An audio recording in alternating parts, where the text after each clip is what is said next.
Chez nous, les funérailles de Stéphane Stéman ont eu lieu cet après-midi au crématorium d'Uccle. De nombreuses personnalités issues du monde du spectacle, notamment, étaient présentes pour rendre hommage à l'humoriste décédé il y a 3 semaines dans le sud de la France. Olivier Pierre, Aline Lejeune. Décor sobre et simple pour la dernière apparition de l'artiste.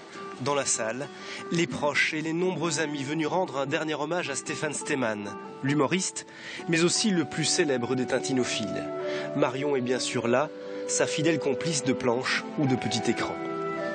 On avait une autre vie, une vie vraiment parallèle, mais il paraît que les parallèles ne se retrouvent jamais. Nous, on s'est toujours retrouvés.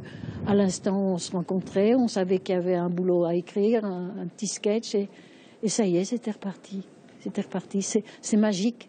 Les humoristes d'aujourd'hui ont découvert Stéphane Stéman durant leur enfance. Plus tard, ils l'ont côtoyé. Certains ont même travaillé ensemble. Stéphane était, depuis le tout début de Virginie que j'ai la chance de produire, était vraiment un fan. Il venait toujours voir ses spectacles et il était venu à Uccle en novembre à la première de Virginie. Il était plutôt en forme, donc je ne m'attendais pas du tout, ni Virginie d'ailleurs, à ce que ce soit la dernière fois qu'on le voit. Moi, quand j'étais en solo, ça remonte maintenant à 25 ans, j'ai fait quelquefois sa première partie même. Lui, c'était jeune vedette, moi je commençais, il regardait, je me rappelle, dans les coulisses ce que je faisais, il m'a dit c'est pas mal, il faut continuer. Et il nous disait aussi des paroles très positives quand on jouait le duo dans Bon Week-end. Deux générations qui se croisent, des talents qui se rencontrent.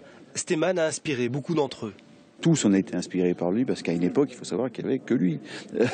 On parle des années 60. Moi, je suis né dans les années 60 et forcément, la télévision, le seul comique qu'on voyait en Belgique, s'il n'y en avait que les chaînes belges, on voyait Stéphane Stéman avec Eddy Merckx, avec Théo Lefebvre à l'époque, avec VDB, etc. Et c'est vrai qu'il a été un inspirateur pour beaucoup d'entre nous.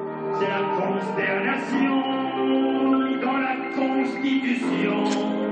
Ce vendredi à Uccle, la salle a applaudi une dernière fois l'artiste.